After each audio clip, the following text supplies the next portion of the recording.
네, 감사합니다. 자, 오늘 본문 보겠습니다. 예레미야 25장입니다.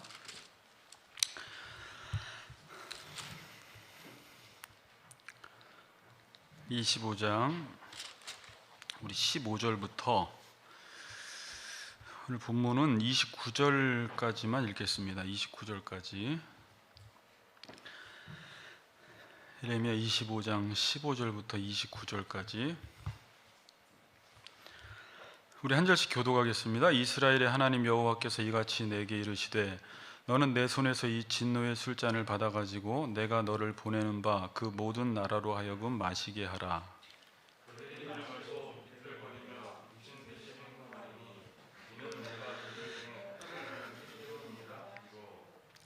내가 여호와의 손에서 그 잔을 받아서 여호와께서 나를 보내신 바 그 모든 나라로 마시게 하되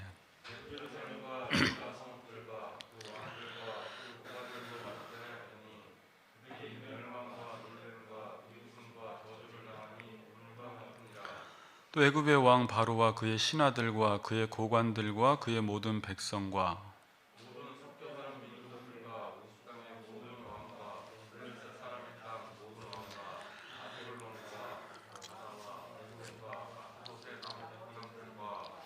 에돔과 모압과 암몬 자손과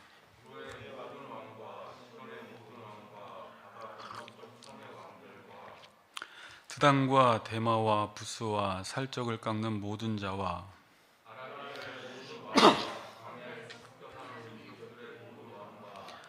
시므리의 모든 왕과 엘람의 모든 왕과 메대의 모든 왕과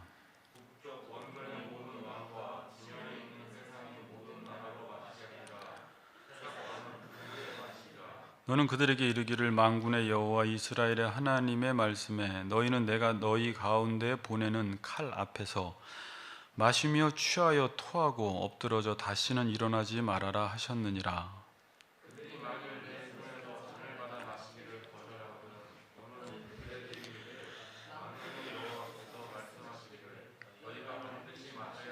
함께 읽겠습니다.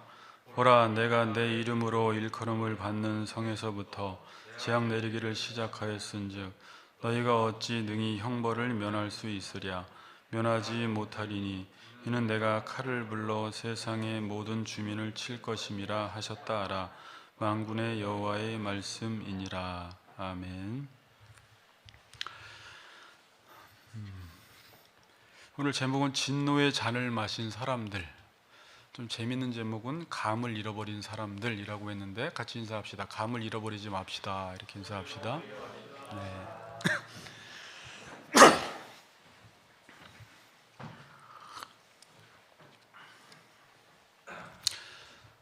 자, 우리가 섬기는 하나님이 어떤 분이시냐고 할 때 이제 여러분들이 하나님의 속성에 관해서 배웠는데 여러 가지 속성들이 있는데 그 중에 대표적인 하나님의 속성이라고 하면 사랑의 하나님과 공의의 하나님이라고 말씀드릴 수가 있습니다. 뭐라고요?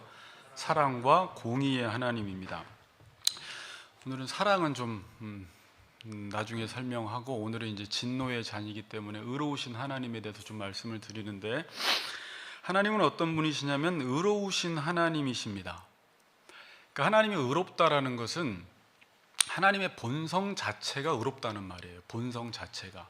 그러니까 본성 자체가 의로우니까 의로운 생각을 하시고 의로운 행동을 하시고 어떤 일을 하시든지 그분이 행하시는 모든 것은 의롭다라는 것입니다. 그분의 본성 자체가 의롭기 때문에 하나님이 의롭고 의를 행하시는 분이라면 하나님은 불의를 보셨을 때 그냥 넘어가실 수가 없는 분이세요. 만일 불의를 보시고 그냥 방관하시고 넘어가신다면 하나님은 의롭지 않은 분이 되어버립니다. 김보성 씨가 의리 그래서 불의를 보면 가만히 있지 못한다고 하는데 진짜 의로우신 하나님은 하나님이세요. 죄는 절대 간과하거나 방관하거나 넘어갈 수 없는 분이 하나님이십니다. 자, 그래서 하나님이 누구신가를 가장 잘 표현한 곳이 십자가예요. 십자가에는 하나님의 사랑과 공의가 나타나 있어요. 하나님의 사랑은 어떻게 나타나 있죠? 하나님이 독생자 아들 예수를 주시면서까지 우리를 사랑하신다. 여기서 이제 사랑의 깊이를 우리가 느낄 수가 있고, 하나님이 그렇게 사랑하는 자녀라 할지라도 죄를 지으면 그 죄에 대해서는 반드시 그 죄를 짚고 넘어가신다라는 게 십자가 사건이에요.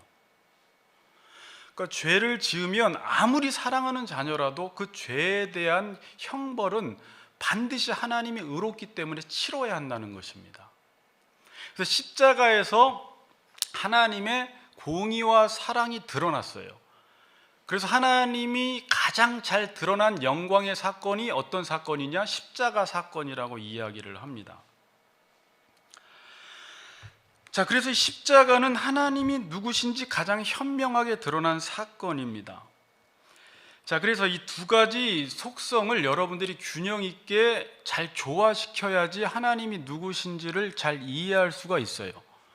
너무 사랑의 하나님으로 치우쳐도 안 되고 공의의 하나님으로만 치우쳐도 안 돼요. 제가 이제 이렇게 가르쳐 드렸어요. 사랑과 공의는 서로 대립되거나 모순되지 않아요. 근데 우린 이걸 잘 조화를 못 시켜서 사랑과 의를 잘 조화를 못 시키는 경향이 있어요. 그러니까 하나님을 이해할 때도 하나님을 잘못 왜곡되게 이해하는 경향이 있습니다. 하나님은 사랑을 하셔도, 잘 들으세요, 사랑을 하셔도 의를 위한 사랑을 하세요. 그리고 하나님은 공의를 베푸셔도 사랑을 위한 공의를 베푸세요. 자, 이거를 좀 쉽게 이야기하면 우리는 사랑을 하면 의가 없는 사랑을 많이 해요. 그러니까 무조건 누가 잘못했을 때, 자녀가 잘못했을 때 의로 그 아이를 혼내기보다는 그냥 덮어주고 감싸줘 버리는, 그러니까 의가 없는 사랑이에요. 이게 잘못된 사랑이에요. 또 우리는 의롭다고 할 때는 사랑 없는 의를 행합니다. 뭐냐면 그냥 옳고 그름이 무엇인지 알아서 그 사람을 그 옳고 그름으로 정죄하고 판단하는 일만 한다는 거예요. 그러니까 의롭긴 의로운데 사랑이 없는 의를 행하는데, 하나님은 그렇지 않고요, 의를 행하셔도 사랑을 위한 의를 행하시고, 그러니까 사랑을 행하셔도 의를 위한, 의를 행하셔도 사랑을 위한, 이 두 가지가 함께 같이 간다는 사실입니다. 자, 우리는 가끔 하나님은 나를 사랑하신다면 왜 하나님이 나를 이렇게 대하실까라는 의심을 품은 적들이 많이 있어요. 그러니까 이제 여러분들이 계속 겪는 거예요. 하나님이 나를 사랑하시는데 내 삶은 왜 이럴까? 그러니까 하나님이 나를 사랑하지 않는 것 같이 느껴진다라는 거예요. 왜 그런 걸까요? 사랑하시는데 나를 향해서 어떤 의를 행하고 계시기 때문에 그것이 사랑처럼 느껴지지 않는 거예요. 그러니까 인간의 사랑은 왜곡돼서 무조건 하나님이 내 편을 들어주시는 것이 사랑이라고 생각하니까 그 기준으로 하나님의 사랑을 보는데, 하나님의 사랑은 의를 위한 사랑이기 때문에 지금 그 의를 이루시기 위해서 어떤 일을 행하시는데 내가 보기에는 그 하나님의 사랑이 사랑으로 느껴지지 않고 감지가 되지 않는 적이 있다라는 거예요. 자, 그래서 하나님은요, 자, 이제 의에, 그러니까 성경은 의를 이루는 거예요. 마지막에 천국에서는 의인이 되는 거예요. 죄인에서 의인이 되는 거예요. 이게 한 가지를 이야기해요. 그래서 의인이 되게 하기 위해서 계속해서 하나님은 가르치세요. 권면하세요. 경고하세요. 디모데후서 3장 16절은 모든 성경은 하나님의 감동으로 된 것으로 교훈과 책망과 바르게 함과, 뒤에 뭐라고요? 의로 교육하기에 유익하니. 성경은 의로 교육하는 교재예요. 그래서 하나님은 의를 이루기 위해서 계속 우리를 가르치시고, 자, 그 다음에 의를 이루지 못할 때는 징계를 하세요. 그러니까 우리의 삶은 계속 하나님으로부터 가르침을 받고 있고, 의를 이루지 못할 때는 하나님이 우리를 징계하시고, 자, 그럼 의를 이루었어요. 그럼 하나님은 칭찬도 해 주시지만 거기서 멈추지 않고 하나님의 의의 기준은 하나님 닮으라는 높은 기준을 가지고 계시기 때문에 우리가 의롭게 살아가도 더 나은 의를 우리에게 요구하셔서 내가 지금 말씀대로 잘 살고 있음에도 불구하고 더 나은 의를 이루라고 우리를 연단시키세요. 그러니까 성도의 삶은 피곤해요. 자, 피곤해요. 의롭게 못 살면 때리고, 의롭게 살라고 가르치고, 의롭게 살면 더 의롭게 살라고 연단하시고 훈련하시니까 이게 성도의 삶이에요. 그리고 그 완벽한 의는 이 땅에서 이루어지지 않아요. 천국에 들어가야지 영화가 이루어지는 거예요. 그러니까 하나님은 한순간도 침 삼킬 틈도 주지 않으시고 우리와 늘 함께 하셔서 그 의를 지금도 이루어가고 계시는 거예요. 그러니까 어떤 성도는 지금 잘 하나님 말씀대로 살아서 계속 가르침을 받는 성도가 있고, 어떤 사람은 반항해서 지금 하나님께 맞는 성도가 있고, 어떤 성도는 지금 의롭게 살아가는데 내 삶을 하나님이 가만히 놔두시다가 갑자기 어느 순간 다시 밀어붙이기 시작하는데 알고 봤더니 더 의롭게 되라고 연단시키시는 거예요. 이런 과정 가운데 우리가 있는 것입니다. 이정민 집사님이 한숨을 쉬시는데 이제 우리 죽었구나, 이제 그 생각이죠.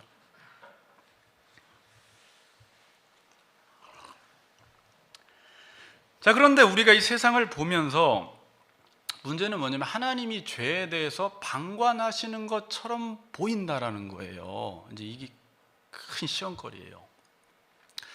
하나님이 의로우시면 하나님이 그 의에 의해서 죄인들과 악인들을 심판하셔야 되는데 어쩔 때는 하나님이 죄를 못 보시는 것 같아요.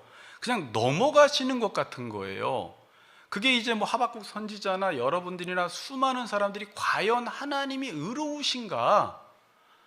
이 하나님의 신정론 문제를 다루기 시작해요. 과연 하나님은 정의로우신가? 정의롭게 안 보인다는 거예요, 우리가 볼 때. 첫 번째, 하나님은 이 세상에 있는 모든 일들을 못 보시는 것 같아요, 하나님이. 또 하나님이 보셔도 그 악을 처벌할 능력이 없는 것처럼 보인다는 거예요.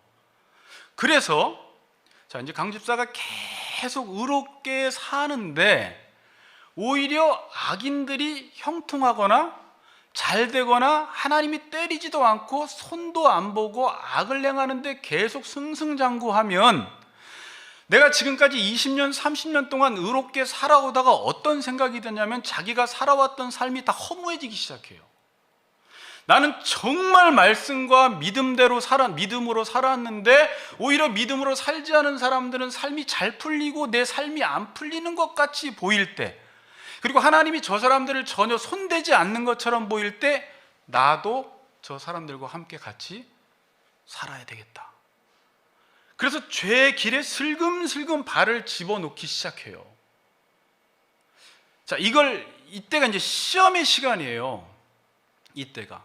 그러니까 하나님이 방관하시는 것처럼 보일 때, 잘 보세요. 하나님을 모르는 사람들은 에라 모르겠다, 나도 세상 사람처럼 살아버리자 쪽으로 가버립니다. 지금 그렇게 간 사람들 많습니다. 그런데 하나님을 아는 사람들은, 그냥 이렇게 쉽게 표현할게요. 하나님이 어떤 분인지, 아까 사랑과 공의의 하나님이고 어떻게 하나님이 역사를 주관하시고 사람들을 어떻게 다루시는지를 아는 사람들은 끝까지 의롭게 살아가요. 이건 하나님을 아느냐 모르느냐의 차이예요.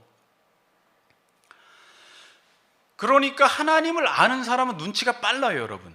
상황 파악을 잘해요. 근데 하나님을 모르는 사람은 악인들이 형통하는 걸 보면서 에이, 모르겠다, 나도 이제 교회 대충 다니고 말씀 이제 안 읽고 그동안 하던 기도 아무 쓸모도 없고, 이제 사탄이 막 공격을 하는 거죠. 너 그렇게 살아서 잘 된 게 뭐가 있냐? 네가 지금 돈을 벌었냐? 집을 샀냐? 자녀들이 잘 됐냐? 그냥 너도 적당히 타협해서 저 사람처럼 살아. 하나님이 건들지도 않아. 네가 믿는 하나님 그렇게 진노하시는 분 아니야. 이제 이런 생각이 막 스멀스멀 들어오기 시작해요. 자, 여러분들이 집에서 이렇게 자녀들이 잘못할 때, 어렸을 때 자녀들이 잘못하면 부모님의 기준이 다 다르기 때문에 부모님이 의로울수록, 기준이 높을수록 자녀들의 잘못이 많이 보여요. 그럼 자녀들이 잘못할 때마다 때리나요? 그러면 집안이 전쟁터가 되고 아이들이 불안해서 못 살죠. 매일 저거 보면 또 때리고 저거 보면 또 때리고 이러면. 그러니까 부모님들은 그 잘못을 할 때 그냥 이렇게 지켜봐요. 그리고 너 그렇게 해라, 또 저거 하지 말아라, 또 일어나라, 먹지 말아라, 마시지 말아라, 뭐 쭉 이야기해요. 근데도 계속해서 죄를 짓고 악을 행하면 부모님이 속으로 어떤 생각을 해요? 나를 잡아야 되겠다, 뭐 이런 생각을 해요. 저도 그렇게 생각을 해요. 한 번 정도는 한번 저 방에 들어가서 나를 잡아야 되겠다, 이런 생각을 해서 가끔 나를 잡아요, 저도. 근데 눈치가 없는 자녀는 자기가 잘못을 하는데 부모가 가만히 있으니까 어떤 생각을 해요? 부모가 그냥 죄를 넘어가네, 이게 잘못한 게 아닌가 보네, 이런 생각을 해요. 잘못했는데 부모가 가만히 있으니까 부모님이 가만히 있다라는 건 메시지예요. 이게 내가 잘못한 게 아니구나 라고 생각을 해서 거기서 가치관이 형성이 돼 버려요. 그래서 계속 죄를 짓는 건데, 어떤 아이는 눈치가 빠른 아이가 있어요. 엄마 아빠가 어떤지 알아요. 그래서 지금 내가 죄를 짓고 있을 때 엄마 아빠가 가만히 있는 상황은 절대 평화의 상황이 아니라 곧 매를 대시겠구나 라는 감이 있어요. 그래서 스스로 돌이켜서 다시 부모가 하라는 말을 듣기 시작을 합니다. 여러분들도 잘못을 하다가 여러분 감이 있어야 돼요. 아까 제가 감을 잃어버린 사람들이라고 했는데, 이 세상이 지금 잘못 가고 있어요. 그리고 여러분들이 지금 죄를 짓고 있어요. 그때 하나님이 아무런 액션을 취하지 않을 때 죄를 지어도 괜찮나 보다 쪽으로 가면 안 되고, 거기서 어떤 생각을 해야 돼요? 하나님의 진노가 쌓여가고 있구나, 이렇게 생각을 하시면 돼요. 그러니까 내가 요즘 내가 생각해도 내가 좀 너무해, 내가 생각해도 요즘 너무 타락했어, 이거는 그리스도인으로서 해야 될 일이 아니야, 이건 목사로서 정말 해야 될 일이 아닌데 하나님이 계속 하나하나 하는데도 안 건드려. 뭐 자식도 평안하고 돈도 잘 벌고 아내도 잘 지내고 막 모든 게 평안하니까 마치 하나님이 눈 감아준 것처럼 생각해서 그 일을 계속하다가는 시간이 지나면 난리가 나요, 여러분. 그래서 감이 있는 사람은 여기서 정신 차립니다. 근데 감을 잃어버리면 큰일 나요. 그래서 로마서 2장 4절에서 5절 말씀, 너무 오래돼서 뭐 기억이 안 날 수도 있겠지만 이런 말씀이 있어요. 오늘 뭐 요절이 안 나와요. 찾을 분들은 빨리빨리 찾으시고 잠깐 보세요. 로마서 2장 4절에서 5절, 한번 중요한 구절이니까 한번 보세요. 집에 계신 분들도 한번 찾아서 보세요. 이건 한번 봐야 됩니다. 앞에도 있습니다. 혹 내가 하나님의 인자하심이 너를 인도하여, 잘 보세요, 회개하게 하심을 알지 못하여 그의 인자하심과 용납하심과 길이 참으심의 풍성함을 멸시하느냐. 다만 내 고집과 회개하지 아니한 마음을 따라 진노의 날, 곧 하나님의 의로우신 심판이 나타나는 그날에 이말 진노를 내게 쌓는도다. 그러니까 내가 지금 잘못을 하고 있는데 하나님이 심판을 하시지 않는 이유는 뭐라고요? 회개할 기회를 주시는 거예요. 그러니까 위에 회개하게 하심을 알지 못하냐라는 말이에요. 근데 그 하나님을 오해해서 내가 죄를 지어도 하나님이 참으시니까 하나님이 그냥 내 죄를 못 보시는지 죄를 해결할 능력이 없으시는지 그냥 넘어가시나 보다라고 해서 계속 죄를 지으면 하나님의 진노가 쌓였다가 곧 심판이 임한다라는 거예요. 지금 그 말씀을 하는 거예요. 왜 하나님은 가만히 계십니까? 다 아시면서 왜 그냥 지켜보고 계세요? 뭐하라고? 회개하라고. 그래서 제가 저번에 말씀드렸지만, 보라 지금이 은혜 받을 만한 때요, 구원의 날이라는 게, 하나님이 심판을 연장하시고 우리에게 기회를 주셔서 선지자들을 보내셔서 말씀을 주셔서 말씀 듣고 돌이킬 기회를 주는데, 그 하나님이 돌이킬 기회를 주는 것을 오해해서 계속 죄를 짓는다면 이 사람은 지금 하나님의 진노를 쌓고 있는 중에 있다라는 말이에요. 자, 그럼 하나님이 기회를 주시면서 이때 하시는 일이 뭘까요? 이때 말씀을 주세요. 그냥 하나님은 이렇게만 해도 안 돼요. 여러분들이 자녀가 잘못하고 있는데 그 잘못에 대해서 알려주고 옳은 길이 무엇인지 알려주지도 않고, 잘못하고 있으면 그냥 지켜만 보다가 시간 지나서 때리면 안 됩니다. 이 아이는 모르거든요, 뭐가 옳고 그른지를. 그러니까 사전 작업을 해야 돼요. 나 이거 엄마가 싫어한다, 그거 악한 거다, 그거 죄다, 그거 하나님이 싫어하신다, 그리고 이게 하나님이 기뻐하시는 거고 엄마가 원하는 건 이거다라고 알려준 다음 지켜봐야지, 그것도 없이 그냥 지켜보다가 시간 지나면 그냥 때려버리면 안 돼요. 그럼 왜 튕겨져 나가요? 그렇죠. 그러니까 하나님도 그 시간 동안에, 참는 시간 동안에 반드시 말씀을 주세요. 돌이킬 수 있는 기회를 주세요. 이 유다 백성들에게는 23년이라는 기회를 주신 거예요. 그리고 선지자들을 많이 보내셔서 그들을 깨우치고 그들을 깨우고 돌이킬 수 있도록 기회를 주신 것입니다. 그런데 돌이키지 않은 거예요.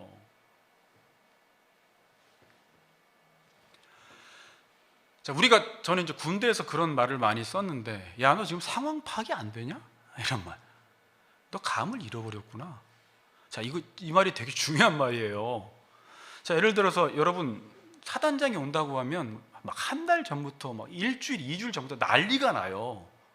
그리고 개미 새끼도 보이면 안 되고 이등병은 나타나면 안 돼요. 그냥 다 숨어 있으라고 그래요. 잘못할까 봐. 근데 거기서 어떤 이등병이 나타나가지고 와, 사단장이다 막 그래가지고 술을 먹고 사단장 그러면서 막 이등병이 술 취해가지고 고래고래 소리 지르고 그러면 옆에 있던 간부들이 이제 죽었구나 이제 이래요. 제가 완전히 미쳤구나, 제정신이 아니구나, 감을 잃었구나, 쟤는 이제 죽었다 그래요. 자, 근데요, 하나님은요, 왜 하나님을 경외해야 되냐면 사단장보다 수억 배 높으세요. 그냥 이 땅을 창조하시고 만왕의 왕이세요. 뭐 지난주에도 우리 전사님이 설교했지만 하나님의 말씀을 어긴다라는 것은 그분은 영원하신 분이기 때문에, 그랬죠.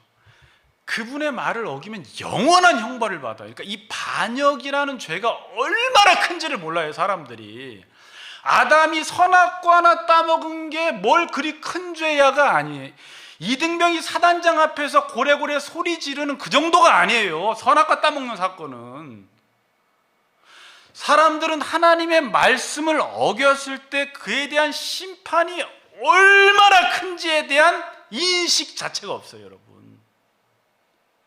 근데 제가 로이준스 목사님 책을 읽다 보면 이분은 하나님의 진노에 대한 의식, 근데 이분뿐만이 아니라 모든 청교도, 뭐 스펄전이나 조나단 에드워드나 모든 사람들이 갖고 있었던 생각이 뭐냐면 그 하나님에 대한 경외심, 하나님에 대한 두려움, 이 죄가 얼마나 무서운 건지, 그리고 하나님이 역사 속에서 이 죄에 대해서 얼마나 단호하게 처리하시는지를 모르니까 사람들이 눈치 없이 행동을 하는 거예요. 뭘 하나님이 치기는 뭘 쳐, 죽어요 그 사람. 하나님을 아는 사람은 저 사람 저러다 죽겠구나, 저러다 언제 한번 된통 맞겠구나라는 걸 알아요. 근데 사람들이 감을 잃어버렸어요. 상황 파악을 못하는 거예요. 상황 파악을. 자, 근데 우리가 살펴보았지만 에베소서에 그 말이 나와요. 에베소서 4장 18절 19절에 보면 그들의 총명이 어두워지고 그들 가운데 있는 무지함과 그들의 마음이 굳어짐으로 말미암아 하나님의 생명에서 떠나 있도다. 그들이 감각 없는 자가 되어 자신을 방탕에 방임하여 모든 더러운 것을 욕심으로 행하되, 이렇게 나와 있어요. 그들이 감각 없는 자가 됐다는 거예요. 더러운 것을 욕심으로 행하고 죄를 지으면서 감이 없어져 버렸어요. 그러면서도 하나님 무서운지 모르고 살아가는 거예요, 세상 사람들이. 종말이 오긴 뭐가 와. 하나님이 무슨 심판을 해. 하나님은 사랑의 하나님이야. 지옥이 있긴 어딨어. 우리가 잘못해도 하나님은 우리를 치지 않으실 거야. 하나님은 모든 것을 다 포용하시는 분이야. 모든 것을 다 덮어주시는 분이야. 맞는 말이지만 반쪽짜리 말이에요, 그게. 그리고 나서 계속 자신의 죄를 정당화시키면서 죄를 짓고 있는 것입니다.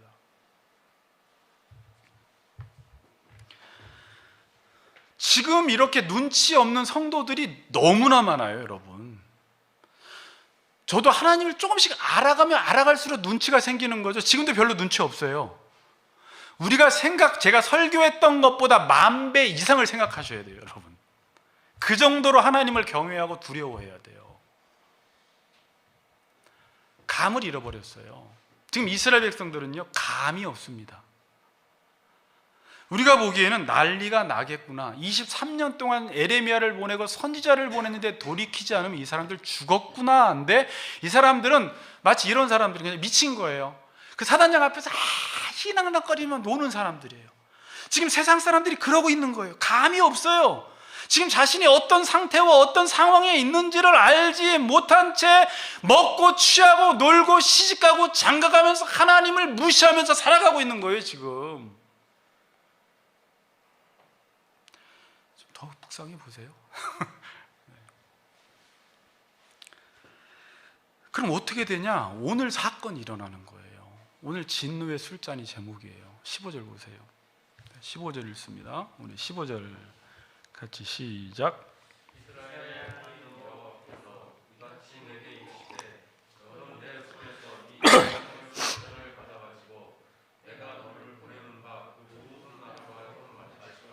진노의 술잔을 모든 나라로 마시게 하라는 거예요. 그래서 성경에서 일부러 의도적으로 유다부터 망하고 내 이름으로 일컬음을 받은 백성부터 징계하고 19절부터 26절까지 그 당시 건재하던 모든 이방 나라를 다 언급합니다. 다 죄를 졌어요. 그래서 그들에게 진노의 술잔을 마시게 하라는 거예요. 유다도 열에 없다는 것입니다. 죄를 지은 사람들은 다 하나님의 진노의 술잔이라고 표현을 했어요. 로마서 1장 18절에서는 바울이 그랬죠. 하나님의 진노가 누구에게 나타났냐면 불의를 행하는 사람, 경건치 아니한 자들에게 다 나타났다 이러면서 진노를 받았을 때 나타나는 현상들이 하나님의 육이에요. 이제 오늘 비슷해요. 자, 여기서 말하는 하나님의 진노를 여기서는 진노의 술잔이라고 했는데 저도 이제 이런 단어를 처음 찾아봤어요. 이 진노의 술잔이라는 단어가 하박국서 2장 16절, 집에 가서 다시 한번 여러분들 읽어보세요. 지금 적어놨다가 지금 연관 구절이 너무 많아가지고 뒤에도 이걸 제가 그냥 집에서 읽어보시는데 간단하게 언급하는데, 거기서는 이 하나님의 진노의 술잔을 마시면 취해서 하체를 드러낸대요. 에레미야 애가 4장 21절은 이 진노의 술잔을 마시면 취해서 벌거벗는데요.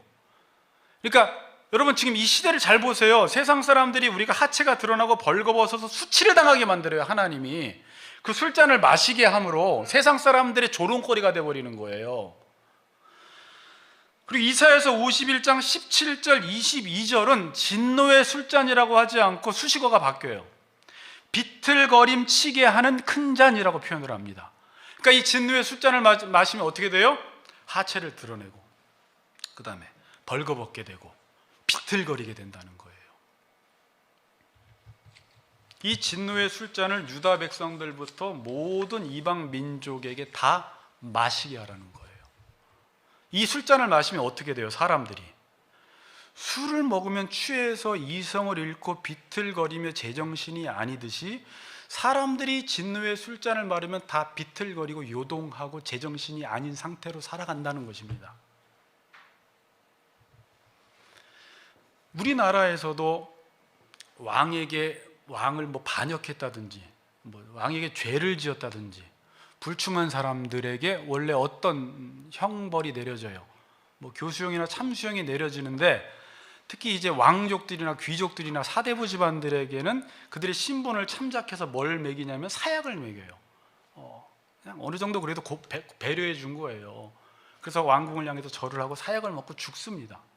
그러니까 이 고대 시대도 이렇게 술잔을 마시는 게 있었던 것 같아요. 자, 그러면서 15절 16절을 다시 보면 이스라엘의 하나님 여호와께서 이같이 내게 이르시되 너는 내 손에서 이 진노의 술잔을 받아가지고 내가 너를 보내는 바 그 모든 나라로 하여금 마시게 하라. 그들이 마시고, 잘 보세요, 비틀거리며 미친 듯이 행동하리니 이는 내가 그들 중에 뭘 보냈기 때문이라? 칼을 보냈기 때문이라. 자, 여러분, 하나님이 저주를 내리실 때 세 가지 재앙이 뭐였어요? 칼과 기근과 전염병이에요. 전염병은 전염병이고 기근은 육신적인 기근도 있지만 영적인 기근, 아모스서 8장에 나온 영적인 기근이라는 게 지금 영적인 기근의 시대예요. 지금 그런 게 임했어요, 안 임했어요, 여러분?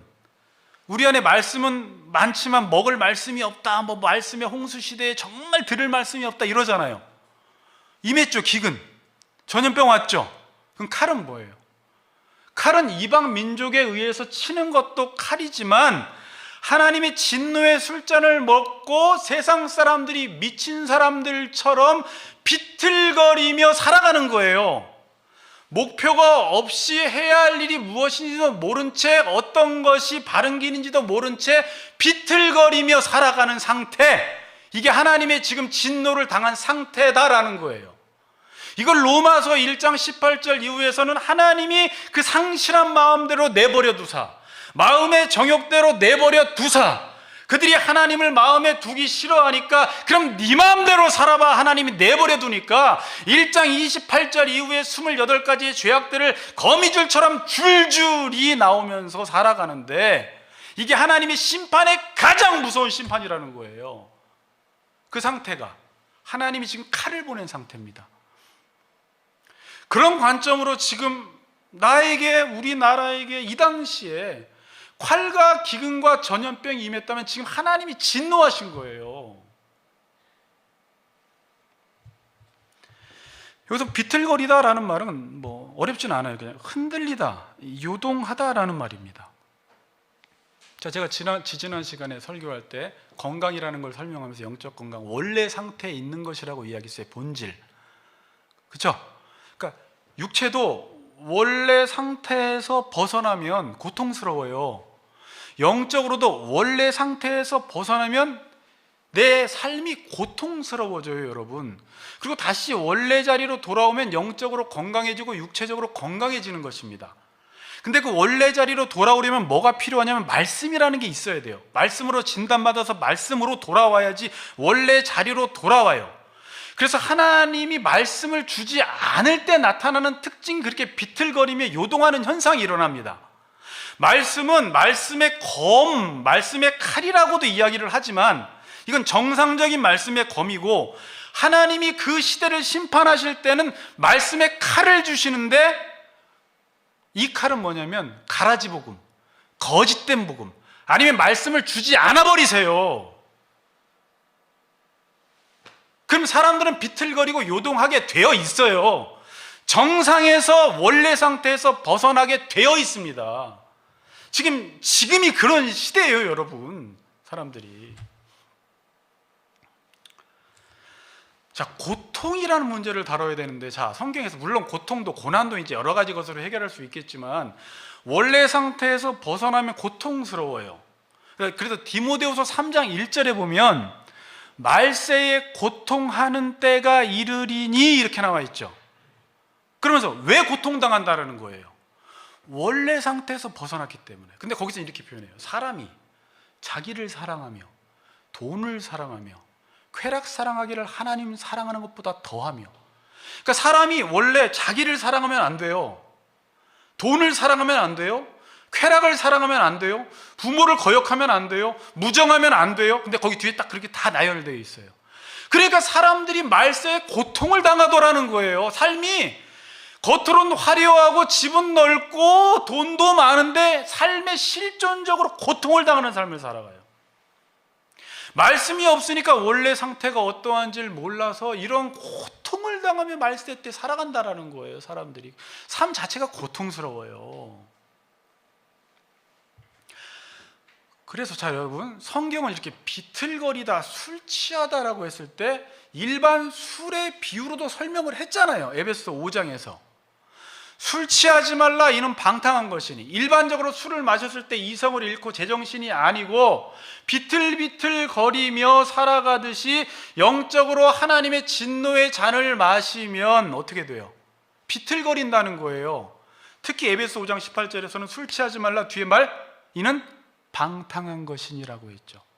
방탕은 자기가 해야 할 일, 가야 할 길, 있어야 할 자리에 있지 않고 하지 않는 거예요. 그래서 거기다가 시간과 돈을 다 써버리면 낭비하는 거예요. 그게 방탕의 개념이에요. 낭비한다. 해야 할 일을 하지 않고 낭비하는 거예요. 모든 시간들을. 술 취했기 때문에.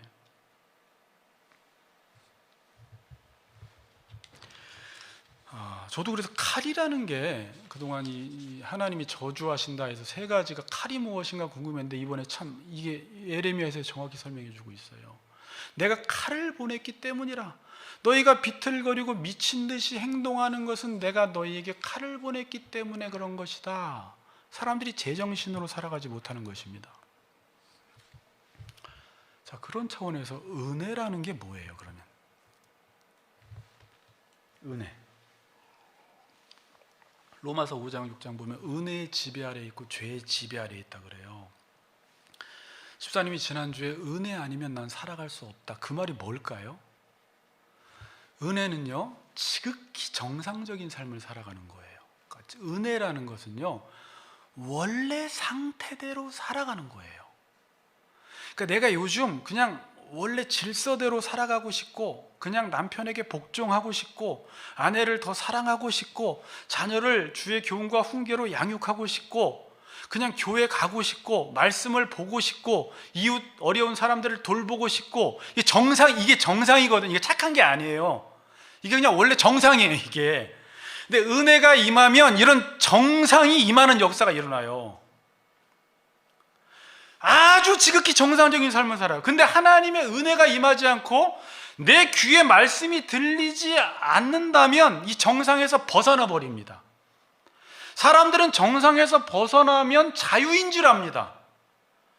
아싸 자유다 그러고 자기의 삶이 더 좋을 줄 알지만 고통스럽다는 거예요. 그래서 우리가 은혜 아니면 살아갈 수 없다라는 것이, 하나님이 은혜 주지 아니하시고 나에게 말씀 주지 아니하시니까 내가 생각하고 행동하는 모든 것이 정상에서 벗어나 있더라는 거예요. 술 취한 삶을 살아가더라는 거예요.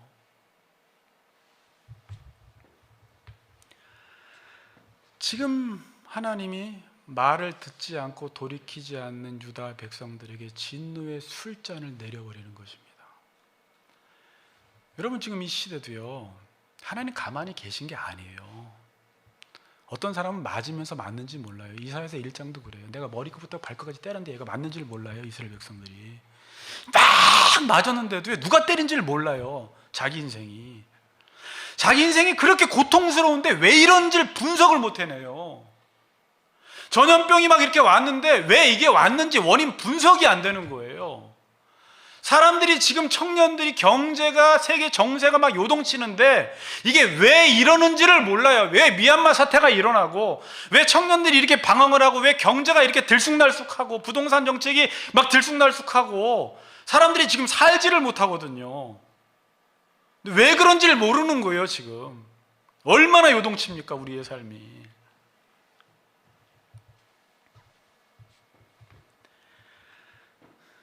이렇게 되면 어떻게 되는 줄 아세요? 18절 보세요. 예루살렘과 유다 성읍들과 그 왕들과 그 고관들로 마시게 하였더니 그들이 멸망과 놀램과 비웃음과 저주를 당함이 오늘과 같으니라. 사람들로부터 비웃음, 수치, 저주, 놀리는 거예요. 자, 여러분, 지금 교회 상태는 여러분이 생각하는 것보다 심각합니다. 자, 여러분, 예를 들게요. 제가 술에 취했습니다. 아들아, 너 정직하게 살아. 너 절대 술 마시면 안 돼. 이랬어요, 제가. 너 바른 길 걸어가야 돼. 그럼 아들이 뭐라고 할까요? 콧방귀 껴요. 자, 교회가 지금 말씀 안에 굳게 서지 못해서 비틀거리고 있어요. 교회 자체가 진리 가운데 서 있지 못해요. 진리의 기둥과 터 위에 서 있지 못하면서 세상 사람들에게 복음을 전해요. 진리를 외치고 선을 외치고 사랑을 외치는데 세상 사람들이 놀리는 거예요. 너나 잘해. 이 상태까지 왔어요. 지금 18절이 그 말씀이에요.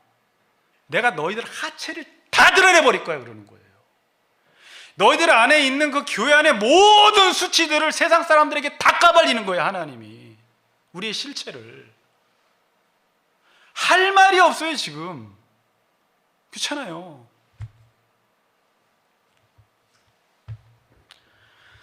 오늘 본문을 보다 보면 이 심판이 누구로부터 먼저 임하냐면 유다 백성들부터 먼저 임해요. 18절 보면 이방인들을 언급하기 전에 예루살렘과 유다 성읍들과 그 왕들과 그 고관들로 먼저 마시게 하고 이방인들 마시게 하라는 거예요. 29절 보세요. 내 이름으로 일컬음을 받는 성에서부터, 이렇게 말해요.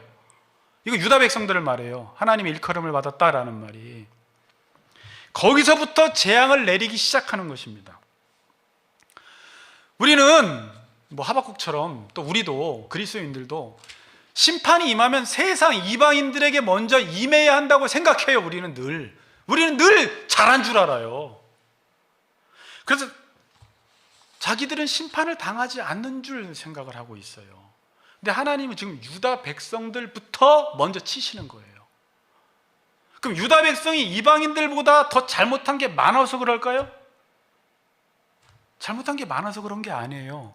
오히려 교인들이 더 착하게 산 사람도 많고요. 그래도 이방인들, 그 잔인한 아수르 백성, 바벨론 백성들보다는 유다 백성들이 더 착하고 선하게 살았어요. 그럼 왜 그런 거예요? 왜 유다 백성들부터 쳐요? 하나님이 그들과 유다 백성들을 심판하는 기준 자체가 달라요. 여러분들은 믿지 않는 사람 보면서 내가 저 사람보다 낫지 이런 말 하면 안 돼요. 그거 되게 수치스러운 말이에요. 왜냐하면 우리는 은혜 받은 백성이에요. 다시 이야기하면 하나님으로부터 언약을 받은 백성이에요. 하나님으로부터 율법을 받은 백성이에요. 하나님이 누구인지를 아는 백성이에요. 그래서 하나님이 우리에게 요구하시는 것은 이방인들에게 요구하는 것과 전혀 달라요. 그들은 그냥 양심적으로 살아도 잘 사는 건데 우리는 그 정도 살아선 하나님 앞에 인정을 못 받아요. 그러면 오늘 아까 나온 이야기, 내 이름으로 일컬음을 받은 백성이라는 뜻이 뭐예요? 하나님이 우리에게 이름을 주셨죠. 그럼 그 이름에 걸맞는 삶을 살아야 돼요. 잘 들으세요. 그럼 이름에 걸맞는 삶이 뭐예요? 사람의 제일 되는 목적은 하나님의 영광인데 하나님을 드러내는 게 그 이름에 걸맞는 삶이에요. 출애굽기에서부터 나왔듯이 내가 너희들을 택할 때부터 제사장적인 국가로 택해서 너희들을 통해서 열방이 하나님을 보게 만들겠다는 거예요. 그래서 너희들에게 율법을 주고 하나님이 누구인지를 알려주신 거예요. 왜? 너희들을 통해서 보이지 않는 하나님을 보이고 싶어 하는 거예요. 그리고 그 열방의 모든 이방인들이 너희를 통해서 하나님께 돌아오기를 원하시는 거예요. 그게 우리의 사명이요 숙제예요. 그러면 그리스도인들은 내 삶을 통해서 누군가가 나를 통해서 하나님을 조금이라도 보지 못한다면 인생에 실패한 거예요. 그 사람이 잘 살았어요, 좋은 대학교 갔어요, 돈도 많이 벌었어요, 그거 가지고 비교하면 안 돼요. 여러분, 하나님이 평가하시는 열매라는 건 네가 얼마나 하나님의 영광을 드러냈느냐, 그걸 가지고 나중에 평가하세요. 다른 아무 어떤 것으로도 평가하지 않으세요. 근데 지금 기독교인들은 뭐 하고 있는지 알아요? 내가 쟤보다 낫다는 거예요. 여러분, 어떤 사람이 거지 같은 사람을 정말 돈을 들이고 정성을 들이고 자기의 모든 에너지를 들여서 국가대표 축구선수를 만들어줬어요. 그런데 이 사람이 기껏해야 한다는 말이 동네 조기축구에 하는 사람을 보면서 나는 쟤보다 축구를 잘하지, 이 말 자체가 되게 수치스러운 말이잖아요. 당연히 잘해야죠. 당연히 잘하는 게 당연한 거예요. 근데 우리는 지금 그 사람들과 비교하고 있어요. 아니에요. 여러분, 그래서 하나님이 나중에 심판대 앞에 서게 되면 기준이 뭐라고요? 너 얼마나 하나님께 영광을 돌렸느냐, 너의 삶을 통해서 얼마나 많은 사람들이 하나님을 보았느냐, 너를 통해서 얼마나 많은 사람들이 하나님께로 돌아왔느냐, 이 제사장적인 삶을 하나님이 우리에게 요구하세요. 이거 밖에 없어요. 그래서 만일 그렇게 살지 못하면, 그 시간과 정성을 들여서 국가대표를 만들었는데 국가대표다운 삶을 살지 못하고 조기축구회랑 비교하면서 맨날 지가 의롭다고 하는 사람들 아웃당해버려요. 하나님이 예수 그리스도를 피값 주고 우리를 사셔서 하나님의 자녀 삼아주시고 양자 삼아주시고 하늘의 신령한 모든 복과 은사를 다 주신 이유가 뭐냐면, 너 이 땅에서 잘 먹고 잘 살라는 게 아니라 그 모든 것들을 가지고 하나님이 누구신지를 드러내라고 주셨는데, 그래서 베드로후서 2장 9절에서는 너희는 택하신 족속이요 왕같은 제사장이요 하나님의 거룩한 나라의 소유된 백성이니 이는 그를 어두운 데서 불러내어 그의 기이한 빛에 들어가게 하신 이의 아름다운 덕을 선전하라는 거예요. 선포하라는 거예요. 그러니까 하나님 나라에, 제가 예전에 학생부에서는 이걸 하나님 나라의 모델이다 그랬어요. 너희들은 하나님 나라의 모델이니까 너희들을 통해서 하나님이 누구신지를 보여줘야 된다.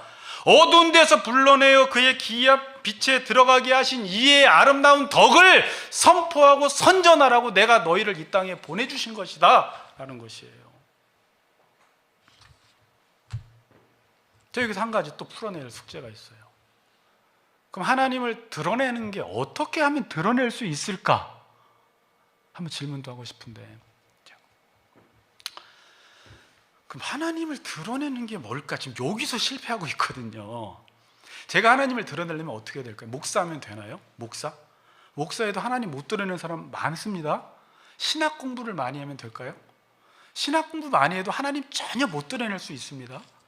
교회를 크게 세우면 하나님을 드러내나요? 그건 아닌 거 알았습니다. 장로 되면 하나님 드러내나요? 그것도 아니라는 거 다 알았습니다. 교인 수가 많으면 하나님 드러내나요? 그러면 열린 예배 드리면 하나님을 드러내나요? 전통 예배 드리면 하나님을 드러내나요? 우리가 지금 배우는 하이델베르크 소이리문답 배우면 하나님을 드러내나요? 천만의 말씀. 그거 갖고 하나님 못 드러내요, 여러분. 그건 하나님을 드러낼 수 있는 방편에 불과한 거예요. 자, 여러분, 이 자연 세계는 미술가들이 자연을 드러내기 위해서는 그림을 통해서, 색감을 통해서, 인격체가 아닌 존재는 그림으로 얼마든지 그걸 드러낼 수 있어요. 음악을 통해서 이 자연의 웅장함을 드러낼 수 있는데, 이게 일반 계시예요. 하나님을 드러내기 위해서는 하나님의 사랑과 공의의 속성을 드러내야지 하나님을 드러내는 거예요. 그래서 미술 작품으로는, 음악으로는 어느 정도 하나님을 드러내지만 하나님의 속성은 못 드러냅니다. 그럼 우리 집에 있는 로리, 개, 푸들은 하나님을 드러낼 수 있을까요? 걔도 못 드러내요. 왜? 하나님의 형상대로 지음받지 않았기 때문에 그래요. 왜 하나님이 여러분들을 하나님의 형상대로 지었죠? 하나님 드러내라고. 그래서 인간은 하나님의 공의와 사랑을, 우리가 하나님의 인격체로 우리를 지었기 때문에, 하나님과 닮도록 지었기 때문에 우리의 삶을 통해서 공의가 무엇인지, 삶이 무엇인지, 미슈파트 체데크를 드러낼 수가 있는 존재로 우리를 지어놓고, 창세기 18장 9절에 아브라함을 택하시면서 너희는 공의와 공도를, 정의와 공도를 행하기 위해서 내가 너를 불렀대요. 아브라함을. 그래서 여러분들이 하나님을 드러내기 위해서는 삶으로 드러내야 되고 인격으로 드러내야 돼요. 여러분, 어떤 축구팀이 있는데 그 축구팀이 진짜 축구를 잘한다는 것을 드러내려면 축구 유니폼 가지고도 안 되고요, 축구 회의를 잘한다고 해서 되는 것도 아니고요, 축구공을 수백만 원짜리 산다고 해서 드러내는 것도 아니고요, 실제 필드의 운동장에 나가서 그들의 팀워크를 통해서, 축구의 그 발기술을 통해서 골을 넣는 것을 통해서 축구를 드러낼 수 있듯이, 마찬가지로 우리가 교회 세워놨다고 해서 하나님 드러나지 않아요. 우리가 부르심에 합당하게 살아가고 하나 되기를 힘쓰고 머리의 뜻을 따라서 그의 뜻을 우리가 행하는 삶을 통해서 이방인들이 교회를 보고 이 교회는 하나님이 함께 하시는 교회고 하나님이 임재하시는 교회라고 하면서 그 교회를 두려워하게 되면서 그 교회로 들어오는 자연적 전도 현상이 일어나게 돼요. 자, 지금 그리스도인들은요, 종교를 통해서 자꾸 하나님을 드러내려고 해요. 그러다 실패한 거예요. 안 드러나져요. 우리가 지금 떠들지 않고 졸지 않고 핸드폰 안 보고 예배를 아무리 잘 드려도 하나님을 못 드러낼 수 있어요. 그거 가지고는 안 돼요. 제가 에레미야를 공부하면서 대학원에서 강의했던 그 강의집을 또 읽고 그냥 유튜브에서 또 선지서를 몇 가지 들어요. 듣다가 저도 이번에 깨달은 건데, 이 미가서 6장 말씀이 이 선지서에 압축된 말씀이더라고요. 자, 한번 찾아봅시다. 잠깐 여기서 무슨 말 하는지. 자, 미가서 6장 6절에서 8절.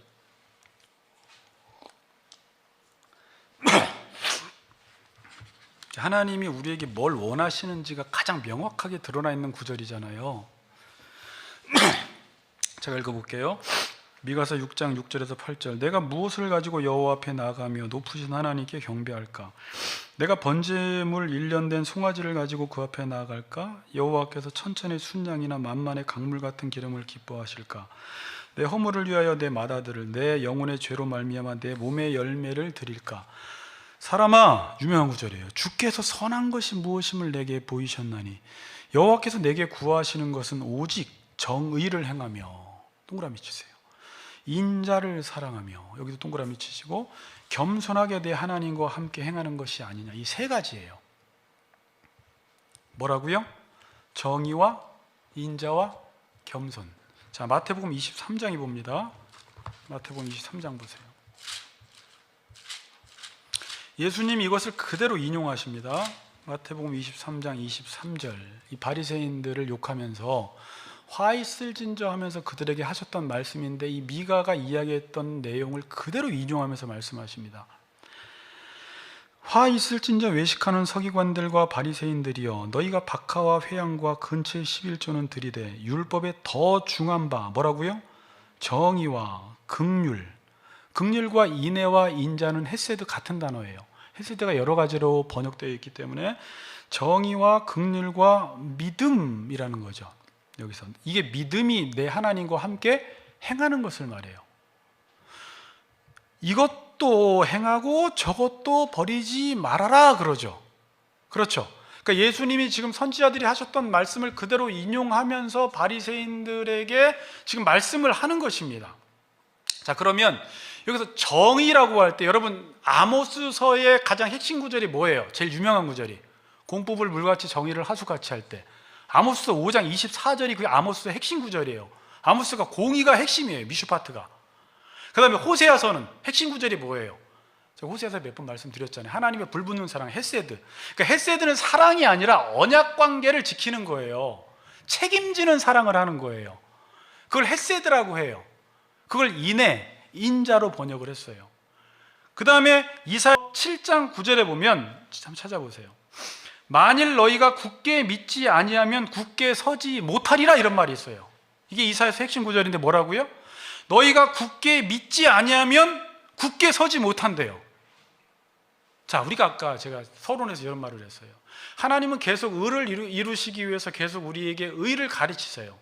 의를 이루지 못하시면 그 의에 의해서 징계를 하세요. 그리고 의롭게 살아도 계속 의를 이룰 수 있도록 연단하세요. 그러니까 지금 하나님이 우리에게 행하시는 그 일을 믿지 못하면 여기서 힘들어요. 이거를 인정하고 믿고 나도 믿음으로 사는 게 믿음이에요. 하나님은 끊임없이 지금 나를 사랑하지 않으시는 것 같지만 지금도 나를 사랑하시면서 의를 이루고 있다는 사실을 믿고, 의인은 버팀으로 사는 거예요. 믿음으로 사는 거예요. 그러면 선지서의 핵심이 뭐예요? 공의와 헤세드, 인자, 인애와 그 다음에 믿음. 이사야 7장 9절에 이게 핵심 구절이에요. 자, 그런데 이 당시에도 이제 백성들이 제사를 드리러 나가면서 내가 무엇을 가지고 하나님께 나아갈까? 여기에 관심을 갖고 있는 거예요. 뭘 드리면 하나님이 기뻐하실까? 우리랑 비슷해요. 그러니까 그러면 그렇게 이제 제주들이 찾아왔을 때 제사장이 그의 상태를 보고 판단을 내리는 거예요. 너는 오늘 번제를 드려, 순양을 드려, 소를 드려, 아니면 너는 소제를 드려, 여기서 기름, 소제를 드려, 아니면 속건제, 내 몸의 열매를 드려, 이렇게 판단을 내려서 제주한테 알려주면 제주가 그에 맞게 이제 제사를 드리는 것인데, 여기서 미가가 중간에 가로채버려요. 제사장이 말하기 전에. 그러면서 하는 말이 뭐예요? 오늘 6장 8절이에요. 사람아, 주께서 선한 것이 무엇임을 내게 보이셨나니. 여호와께서 내게 구하시는 것은 오직 정의를 행하고 인자를 사랑하며 겸손하게 내 하나님과 함께 행하는 것이 아니냐라는 것입니다. 자, 그러면 이거 제가 이제 미슈파트에도 이야기했고 헤세드도 이야기했고 믿음도 이야기했는데 이 세 가지를 그냥 한 단어로 묶으면 그리스도인들 보고 어떻게 살라는 거예요? 하나님은 뭘 요구하시는 거예요?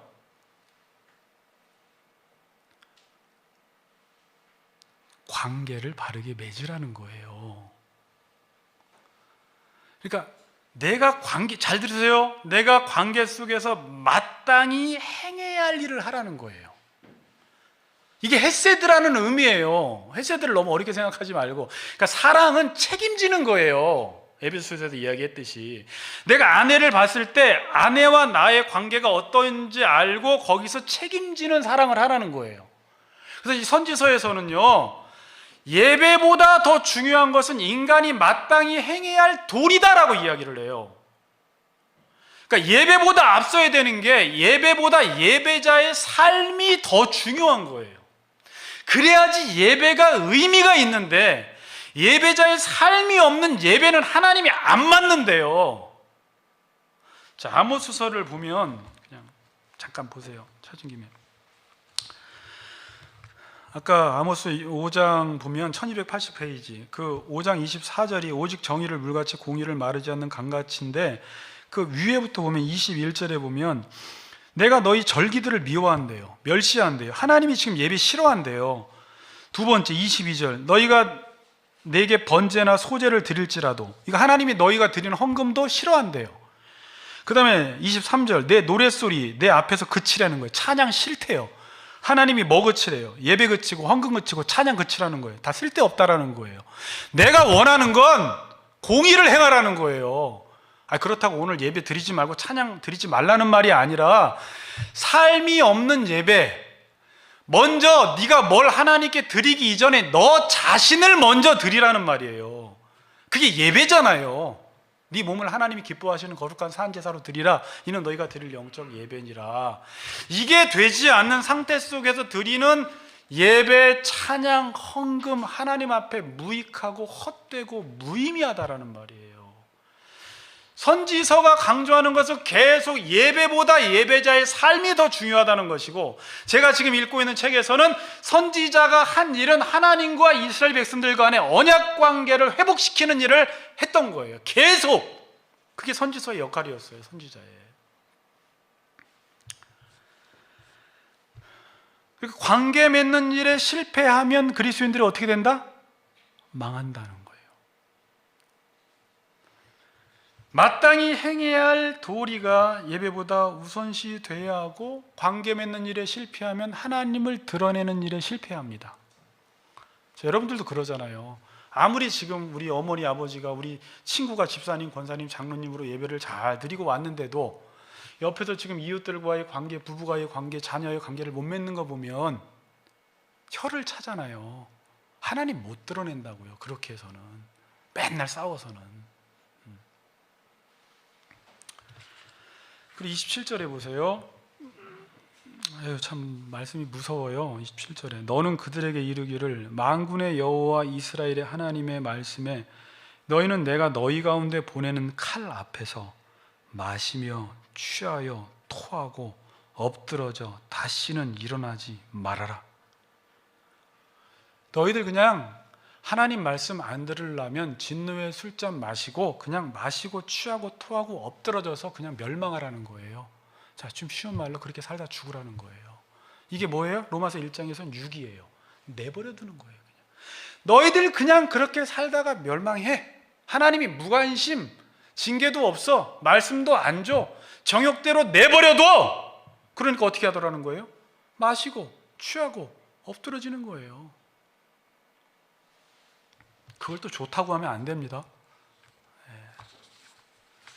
그리고 28절 보세요. 그들이 만일 내 손에서 잔을 받아 마시기를 거절하거든 너는 그들에게 이르기를 만군의 여호와께서 말씀하시기를 너희는 반드시 마시라는 거예요. 그거 거절 못한다는 거예요. 반드시 마셔서 마시고 취하고 토하고 엎드러져서 멸망하라는 것입니다. 근데 이 메시지만 보지 마세요. 하나님, 그 전에 하나님이 사전 작업 다 하셨어요. 하나님이 선지자 보내셨어요. 경고하셨어요. 23년 동안 선지자들 보내셨어요. 근데 말 안 들으면 그냥 그렇게 살다 죽으라는 거예요. 쉽게 이야기해서 결론 지을게요. 아까 말대로 여러분, 지금 말세가 되면요, 세상이 요동을 칩니다. 국제 정세도 요동을 치고 경제도 요동을 치고 지금 안정된 게 하나도 없어요. 정치도 비틀거리고, 그리고 지금 우리 청년들이나 많은 사람들이 목표 의식이 없이 향방 없이 삶을 살아가요. 그냥 감각적으로 살아가요.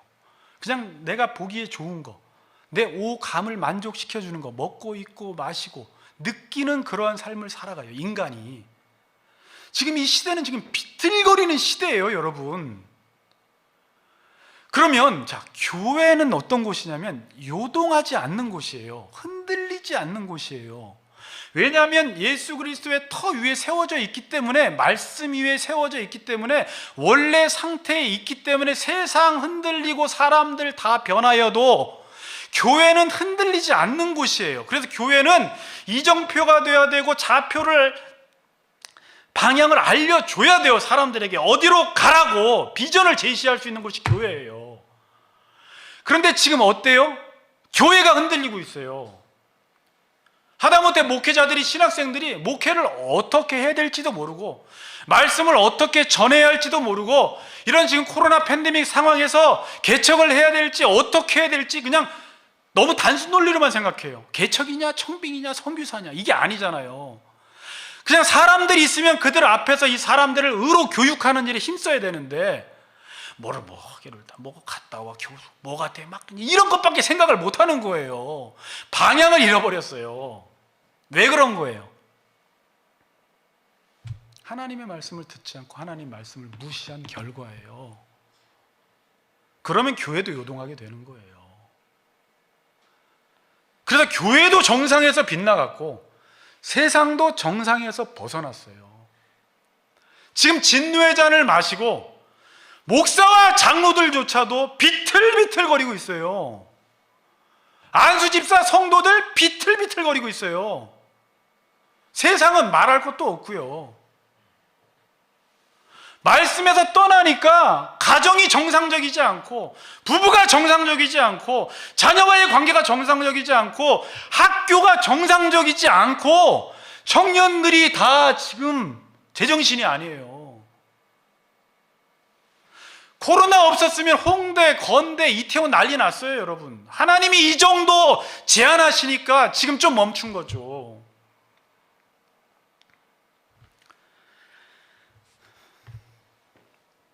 사람들은 돈 떨어지면 불안해합니다.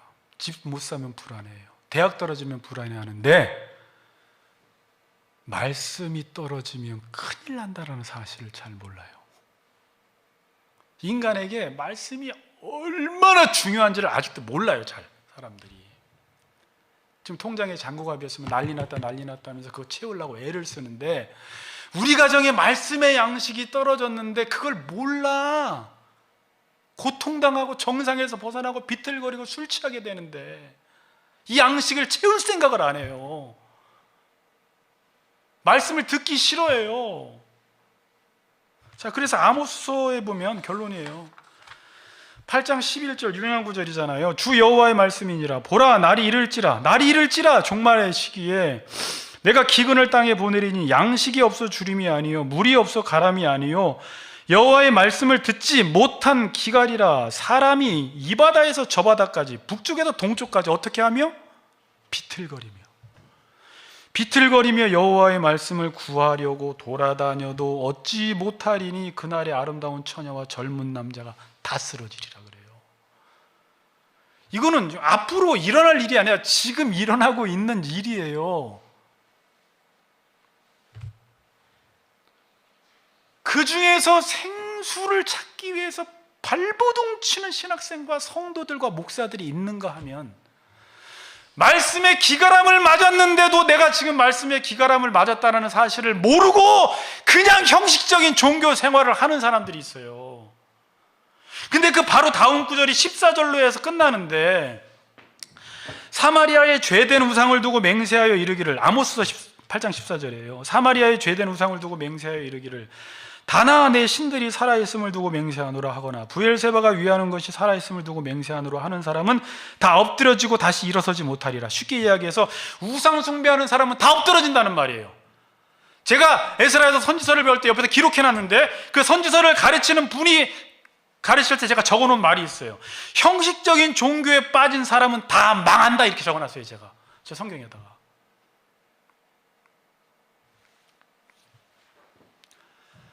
제일 무서운 게 뭐라고요, 여러분? 말씀의 단절 현상이에요. 그럼 끝나요. 사람은 미쳐요. 미쳤어요, 지금 세상이. 미쳤다라는 말을 언제 쓰는 줄 아세요? 정상에서 너무 멀어졌을 때. 근데 지금 사람들의 삶이 정상에서 너무 멀어져 있어요. 미친 거예요. 감을 잃어버렸어요. 상황 파악을 못하고 있어요. 하나님 두려운 줄 몰라요. 말씀을 우습게 여겨요. 말씀을 경멸히 여겨요. 그러면 우리가 당할 것은 뻔해요. 칼과 기근과 전염병밖에 없는 것입니다. 모든 가정들마다 말씀을 소중히 여기시고 하나님을 두려워하시는 복된 성도님들 되시기를 주의 이름으로 축복합니다.